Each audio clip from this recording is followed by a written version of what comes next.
Alright mga kapatid, supalpalan po ang nangyari. Bago tayo manood, basahin muna natin ito. Kay Baste muna tayo, no? Ay kay ano to, kay Sir Pulong. Oh, nakapagtataka talaga sa laki ng Pilipinas dito sa Davao City na piling umeksena ni Mr. Bosita. Sa mga hindi po nakakakilala, si Sir Bosita po, tagapagtanggol ito ng mga riders ho natin. Kasi minsan naaabuso yung mga riders natin. May mga maling ginagawa po yung mga nagpapatupad ng batas, trapiko, something like that. Ngayon, pumunta ito sa Davao City para po ata pakialamanan yung Bora-Bora, yung maingay na brum brum brum brum. Pinagbabawal ho kasi yan ni Sir Pulong dyan po sa Davao City. May ordinansa sila or may ginawa po sila dyan na legal naman na bawal po talaga yan. Ewan ko lang po kung bakit parang hindi ko lang alam kung kinukonsinti ba ni Busita na kailangan maingay. Ba't kailangan umiksena ng ganun? Maganda naman ang pagpapatupad, di ba? Bawal sa Davao City ang may brum-brum na malakas na binibirit-birit pa ng mga kabataan, di ba? Yung tipong 10 oras na ng gabi, nagbrrrr, binibirit mo, edi magigising ka, di ba? Marami na hong nagrereklamo ng ganyan, so nagpatupad sila ng ganyang batas para po tahimik yung kanilang lugar. So, anong masama doon? Ngayon, bakit umeksena itong si Mr. Busita nating mahal? Bakit sa Davao City? Dahil ba sa Davao City may ganyang mga pagpapatupad? Para sa akin, hayaan nyo na. Makabubuti naman na bawal ho talaga yan. Bakit kayo umeksena? Dahil ba sikat ang Davao? Kapag binlag ba ang Davao, talagang magkaka-views ka. At pag pinansin ka ng Duterte, mas lalo kang magkaka-views. Although marami na siyang views, yung engagement kasi mas lalakas kapag pinansin ka lalo ng Duterte. Ayan, pinansin na, no? Alam nyo, nadadaan naman yan sa magandang usapan. Kung gusto makipagdialogo ni Sir Busita, nasa tamang proseso. Hindi yung lulusob sa mga opisina, kesyo may ganito, kesyo may ganyan. Yun ang mahirap, no? Pero sa kabilang banda, napapanood ko naman si Busita, maganda naman yung hangarin niya. Baka may hindi lang pagkakaunawaan dito, katulad ng maling paglusob-lusob sa mga opisina po na may kinalaman dyan sa brum brum brum brum. Yun ang nakikita ko, no? Okay, ito pa bago tayo magsimula, no? Si Manang Claire, no? Ito talagang inaabangan ko rin si Manang Claire Kasi sa tuwing naiisip ko na magulo ang isip ko, minsan na nagkakaroon ako ng mga iniisip. Mas ano pala to, mas nakakatawa. Bakit? Kasi bawat labas nito, talagang matatawa ka. Minsan may mga memes na nga na lumalabas na ewan ko kung totoo bang sinabi to ni Manang Claire. Pero nagpapatunay lamang yun, nakapantay ng mga memes na yun, yung mga pinagsasabi kasi niya. Eto, ewan ko kung totoo, no? Kasi meron DZYT. Ewan ko lang kung galing talaga sa SMNI News. Sabi ng ganon, mas nakakahiya po yata ito. Isang vice presidente nag-threaten with her assassin laban sa Pangulo. Ito yung sinabi ni ating mahal na BP Sara na kapag may nangyari sa akin, i-deads mo si Ganire. Wala pa namang nangyari, wala naman aksyon. Di ba? Di wala. Ngayon, nilabas niya nakakahiya daw yun si BP Sara. Ngayon, sabi naman ito ng isa, actually, mas nakakahiya po kung presidente ka, tapos sabi ng ate mo, drug addict. Drug addict? Presidente? Oo nga naman, mas nakakahiya yun kasi buong mundo sinabi yung kapatid niya, drug addict. Diba? Ang nakakapagtaka doon, hindi man lamang inaksyonan ng gobyerno si Manang ni PBBM, di ba? Hindi malang, sige, didemanda kita ate. Hindi naman kasi ako drug addict magpapa-air follicle test ako, papakita ko sa'yo ito resulta. Hindi ako addict. Pak! Kaso walang ganon. Di ba? Ba't hindi mo idemanda si ate para magkaalaman? Kasi kung magkakademandaan siguro nga, ito, dedemanda kita. Kaso, sige, para malaman ho natin na kung nag-a-addict ang presidente, di magpa-hair follicle test. Yun ang ayaw. Kaya siguro wala tayong nakikitang demandahan. No? Marami na akong nagsasabi, kahit mga ibang vlogger, sinasabi, addict si BBBM, bla bla bla. Ito si PBBM, hindi naman nag-ano, kunwari hindi lang papansinin. Hindi napapansinin. Pero pag may ibang mga paninira kuno sa presidente, agad nilang inaaksyonan. Pero pag may kinalaman sa illegal powder, nakikita ko parang hindi sila umaaksyon. Totoo po yun, mas nakakahiya na sabihin ng ate, yung presidente, gumagamit illegal powder. Yak. Tapos ang sagot lang niya, tawa-tawa lang, okay, naninira. No. Saan tayo maniniwala? Kay Manang Claire o dun sa ate? Ako mas naniniwala ako sa ate. Okay mga kapatid, eto na, dito na tayo sa Balitang Pinoy TV. Yan, ang title ho nito, good news. Ito, gulat sila, kakapasok lang, breaking news. Grabe title talaga ni Balitang Pinoy TV, pangwakasan, no? Delikado na to, DDS Attorney Kumilos. Ito ata yung may kinalaman kaya Tito Sen na sumobra na po yung pagsasalita niya patungkol po sa desisyon ng Supreme Court na itsapuera na po yung impeachment, no? Kasi naniniwala siguro ito si Tito Sen na mas matalino siya sa Supreme Court. 'Yun ang nakikita ko eh. Kung anong desisyon ng Supreme Court pag against sa kanya o against sa paniniwala niya, kung ano-anong pinagsasabi. Samantalang yung nanalo po yung Itbulaga noon, di ba? Nanalo yung Itbulaga, kanila naman talaga yon. Bakit hindi siya magsabi? Hindi! Amin yan, pero mali ang desisyon ng korte. Wala naman tayong narinig ng ganun. Kasi pabor sa kanila nung nangyari sa Itbulaga. Kinampihan nga natin yon, di ba?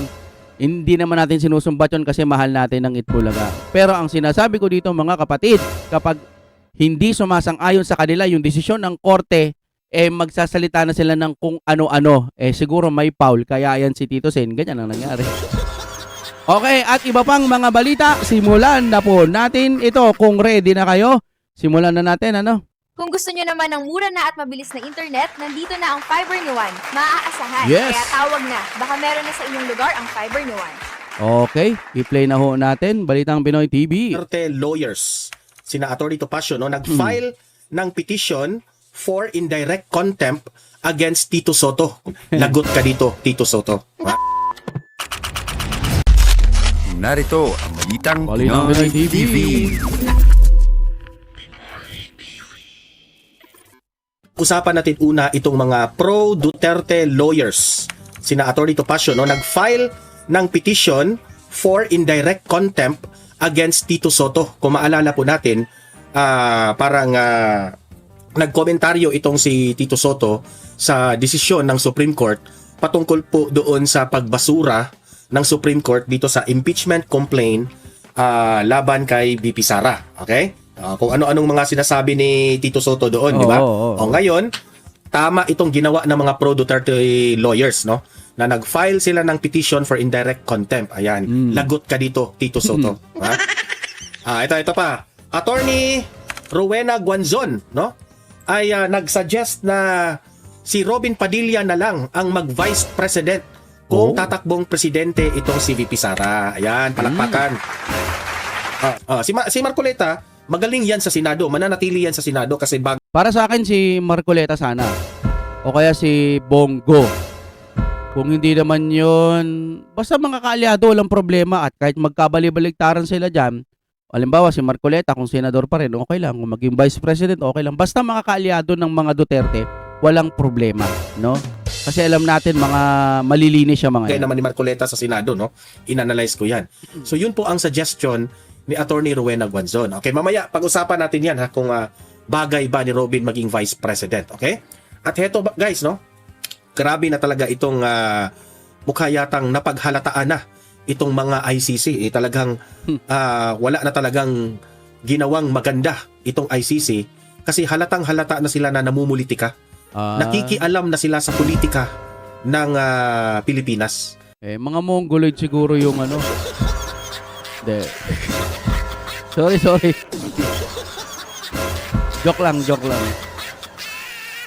Siguro, ang hindi, sa isang madaling salita na lang, pinagtatakpan nila yung totoo. Kasi, yung mga ebidensya, hilaw naman talaga. At ayon sa search natin, dismiss na nga yung mga kaso patungkol po kay ating Pangulong Duterte dati. Sinarado na ng korte pala. Pero dahil nga dito sa Pilipinas, hindi na mabubuksan, kaya sa ICC nila iniligay na wala naman jurisdiction. So para sa akin, itong kaso, isang malaking katangahan. Dapat kay Pangulong Duterte malaya ngayon. Dahil ang laki ng nagawa niyan sa ating bansa. May pagbabago na sana, may pag-asa na. Pero binulabog, binaboy nitong mga nakaupo. Mga bullshit kayo. Diba? Hindi makatarungan po yung ginawa nila kay Tatay Digong. Sa ngayon, nasa kanila ang upuan. Balang araw, babaliktad din ang sitwasyon. Ipagkaloob sana ng Diyos. Sana ibigay ng Panginoon ang sitwasyon na yang mga ang tawag dito, mga baluktot, mga hindi matutuwid, mga nanglalapastang, ano ba tawag? Lahat ho ng mga magnanakaw sa gobyerno, lahat ng mga sangkot, kahit yung mga bayaran, lahat sana balang araw panagutin sila. Hindi man sa papel, hindi man sa dito, malamang, di ba? Sana, panagutin sila ng Diyos. At duda ako rito, ito talagang ICC. Tama tayo sa ano? Tama tayo sa mga Tuloy-tuloy analysis na tayo. natin. Na mukha yatang merong nagbabayad sa ICC. Oh, merong nagbabayad sa ICC. Kasi alam nila na ang mga Duterte ay sobrang lakas po sa Pilipinas. At alam nilang mananalo yan sa 2028. Alam mo ba kung anong ginawa ng ICC? Dinamay na nila itong si Senator Bato at si Senator Go dyan sa kaso ng tinatawag nilang war against yung crime against humanity. Mamaya babasahin natin itong update na balita nito ha, kasi ito po ay nakakalungkot na balita, no? At wala na talagang silbi itong administrasyon natin, no? Itong administrasyong Marcos, kasi hinahayaan na lang nila yung mga bagay para bang kasi mga kalaban sila ng administrasyon, wala, hindi na nila ipinaglaban ang sarili nating tauhan sa Pilipinas. Kahit government official pa yan ha, how much more kung tayong ordinaryong mamamayan ang kunin ng ICC, wala na, baliwala na ng administrasyon. Okay? Mamaya pag-usapan natin yan ha, kasi importante yan na matalakay natin, kasi awareness sa ating lahat na itong administrasyon na ito ay isang bayaran. Isang pera-pera lang. Okay? So, yun po ang mga pag-uusapan natin ngayong araw na ito. Pero guys, bago ang lahat, bago natin ito pag-uusapan, help me po na i-like muna ha, at i-share itong video na ito para guys, kakalat ito sa taong bayan. Okay, sabay-sabay nating i-like muna at i-share itong video natin, Facebook at YouTube. 1, 2, 3, go!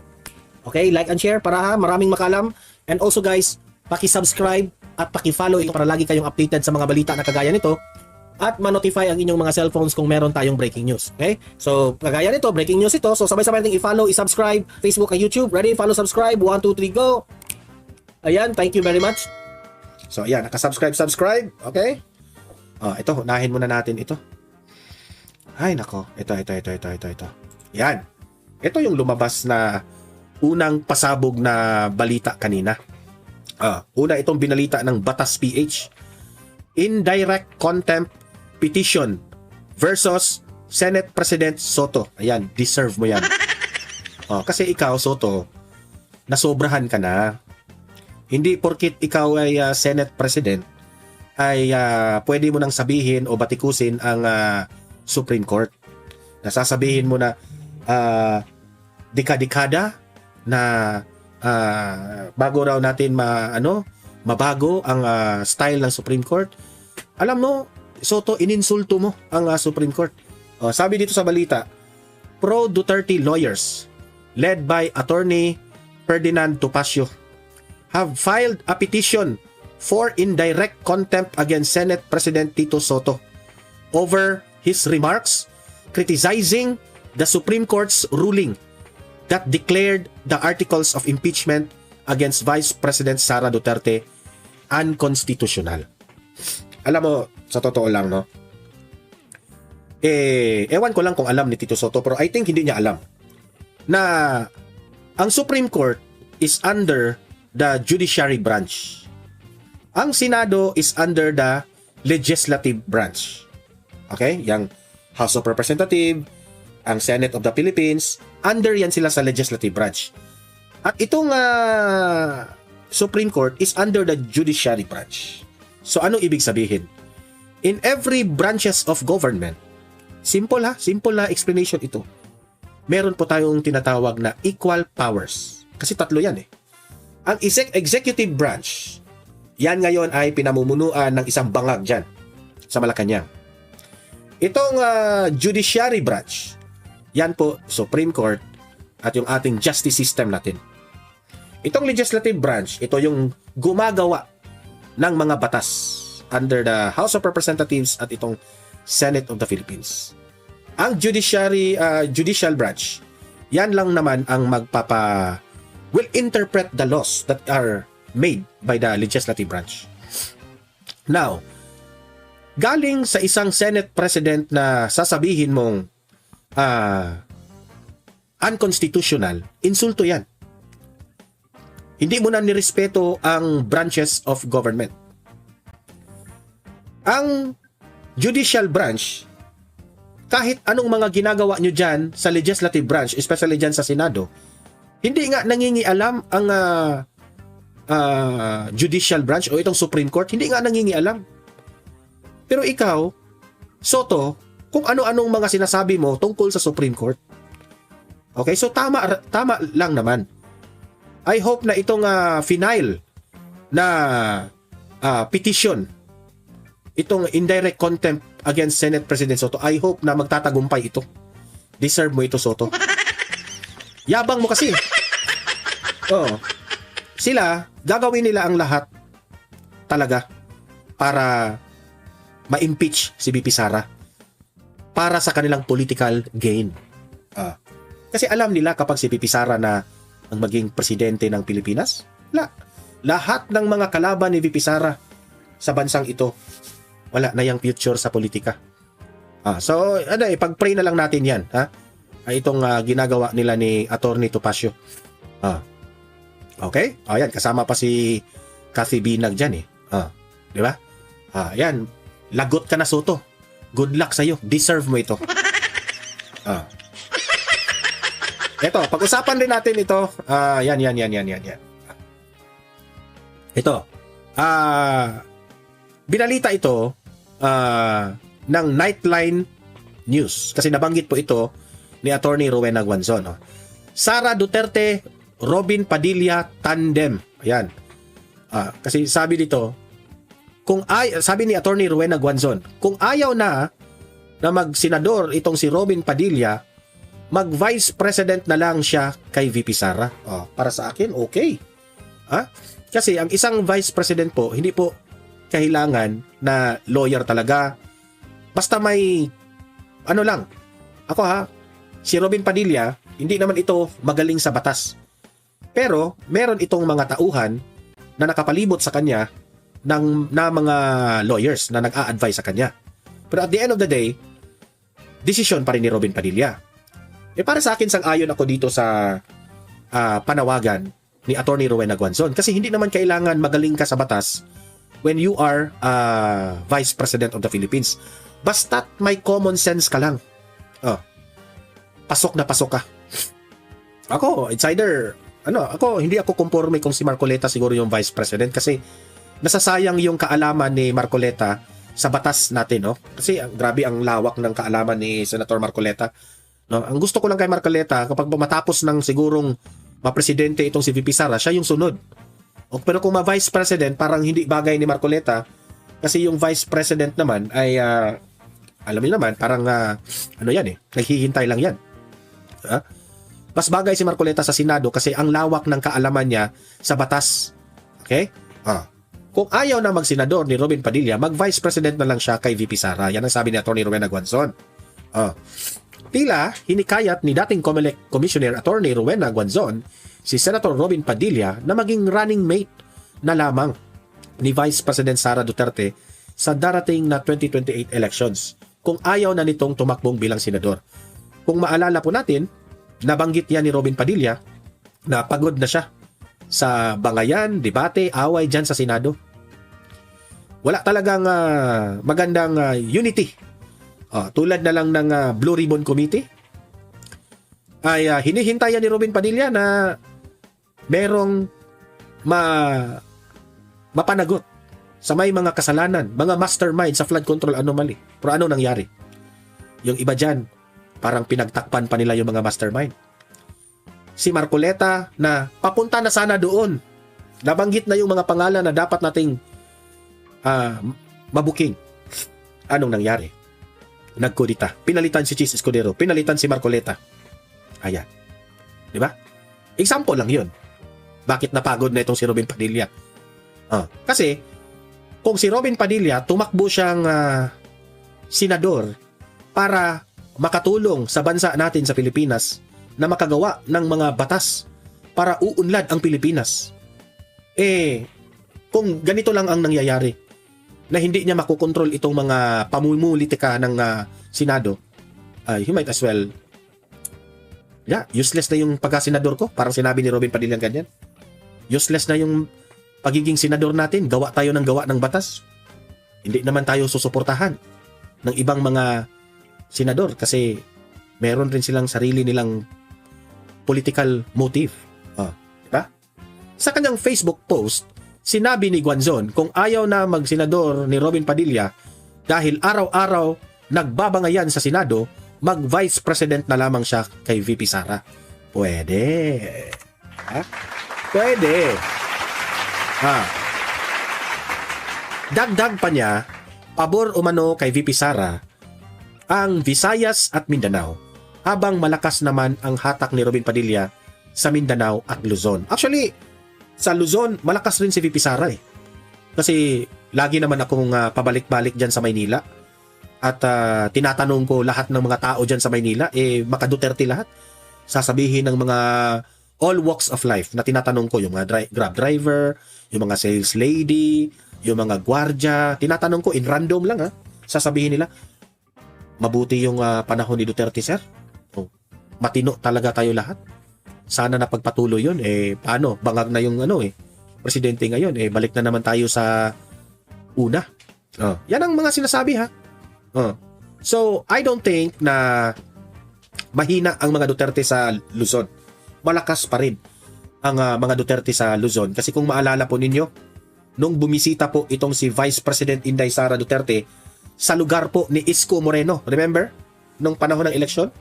Gaano kasaya, gaano ka ingay nung dumating po si VP Sara sa lugar po ni Mayor Isko Moreno. Maynila, sobrang maka-Duterte yan dyan, no? So, yung suggestion ni Attorney Rowena Guanzon, okay ako dito. Okay ako. Kayo mga audience ko dito sa Don Mark TV, okay ba kayo sa suggestion nitong si Attorney Rowena Guanzon na mag-Vice President na lang si Robin Padilla kay VP Sara? Leave your comments, babasahin natin yan. Okay? At heto, pumutok itong balita kanina, no? Pinalita ito ng The Manila Times na ICC names De La Rosa, Go, meaning si Bongo, as co-perpetrators in new Duterte charge sheet. Ayan. Dinamay na nila si Bato at si Go. Di ba? Ang garapal rin. Manila, Philippines. The International Criminal Court, o itong tinatawag na ICC, has identified 8 former senior officials, including Senators Ronald Bato de la Rosa and Christopher Lawrence Bongo, as alleged co-perpetrators in the crime against humanity case against former President Rodrigo Roa Duterte. Di ba? Pansin nyo ba? Do you think si Bongo at si Bato, let us say si Bongo na lang, dinamay pa nila si Bongo dito? Alam nyo, sa totoo lang, tama talaga yung